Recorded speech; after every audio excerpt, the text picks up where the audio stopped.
22 carat hallmark সোনার কিছু exclusive কানের কালেকশন আজকে দেখবো মাইথিগিনি প্যালেসের এই ভিডিওতে। দাদা এখানে তো তুমি পাশা থেকে দুল সব ধরনেরই কালেকশন রেখেছো, মিক্স রাখা হয়েছে সব রকমের। হ্যাঁ, তো এক এক করে যদি একটু দেখাও কি কি কালেকশন। ডলফিন কানের মোটামুটি 500 মিলি থেকে স্টার্টিং পেয়ে যাবেন। 500 মিলি থেকে starting। হলমার্ক HID 916 এর আছে। আচ্ছা। ডলফিন পাবেন, স্বস্তিক পাবেন, হাফ টোপা পাবেন, আচ্ছা, এরকম ঝোলার মধ্যে পাবেন, টাই পাবেন, ওকে, সবই কিন্তু সাধ্যের মধ্যে পাবেন।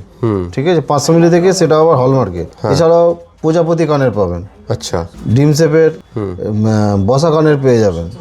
ডিজাইনগুলো দেখুন, একদম ইউনিক ডিজাইন রয়েছে, কারোর সঙ্গে কারো মিল পাবেন না, এত সুন্দর সুন্দর ডিজাইন রয়েছে। এই দেখুন, দুল পেয়ে যাবেন, এছাড়াও সুন্দর সুন্দর সুন্দর দুল পেয়ে যাবেন। দুল মোটামুটি 2.5 গ্রাম 3 গ্রাম থেকে স্টার্টিং পেয়ে যাবেন। এটার ডিজাইন দেখুন কত সুন্দর ডিজাইনটা। এরকম হালকা থেকে ভারী প্রচুর কিন্তু ভ্যারাইটিস পেয়ে যাবেন মাইথিগিনি প্যালেসে। বেশ, আমি কালেকশনগুলো এক ঝলকে আপনাদের দেখিয়ে দিই। যেটা পছন্দ হচ্ছে তাড়াতাড়ি স্ক্রিনশট নিয়ে স্ক্রিনে দেওয়া নাম্বারে আমাদের হোয়াটসঅ্যাপ করুন যে এই কালেকশনটা আপনি কিনতে চান। আপনি কিন্তু মানে হোয়াটসঅ্যাপ করলে আপনাকে এক্স্যাক্ট কত দাম কত ওজন সব হোয়াটসঅ্যাপেই জানিয়ে দেওয়া হবে, ঠিক আছে। আর যারা আসতে পারছেন না, দূর থেকে দেখছেন, তাদের কিন্তু বাড়িতে বসেও কেনাকাটা করতে পারবেন। সারা ভারতের যে কোনো প্রান্তে কিন্তু হোম ডেলিভারির ব্যবস্থা রয়েছে। আর যারা দোকানে আসতে চাইছেন, আমাদের অ্যাড্রেস হলো Howrah Kadamtala. Thank you so much.